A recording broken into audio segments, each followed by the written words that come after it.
नागरी समस्या सोडवण्यासाठी संग्रामनगर वासियांचे रास्ता रोको आंदोलन। जालना शहरातील संग्रामनगर परिसरातील नागरिकांनी नागरी समस्या संदर्भात शुक्रवारी बस स्थानक ते पोलीस कॉम्प्लेक्स रस्त्यावर रास्ता रोको आंदोलन करत महानगरपालिकेच्या विरोधात तीव्र संताप व्यक्त केला।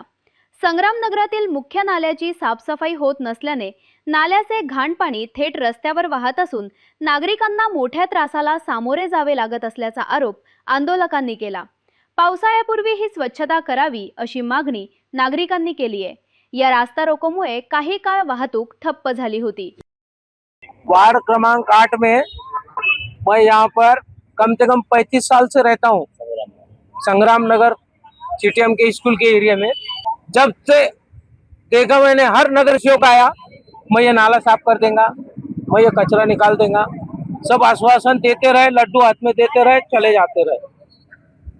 उसके बाद सब हमको करना पड़ता है, साफ सफाई भी हमको करना पड़ता, झाड़ू मारेंगे, कचरा भी डालेंगे तो बाहर निकाल के हमको फेंकना पड़ता। नगर पालिका के कर्मचारी को बोले, अरे भाई तेरा काम है, मेरी छुट्टी हो गई।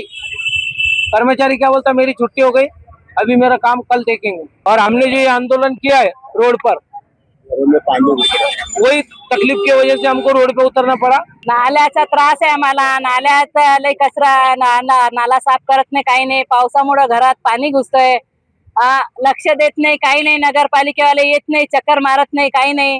आम्हाला त्रास आहे। 2 डुकर मेले तिथं, आम्हाला एवढं वास येऊन आला। तर सध्या आम्ही कसं राहावा? आम्हाला जेवण धकत नाही, काही नाही। आम्ही राहावं कसं?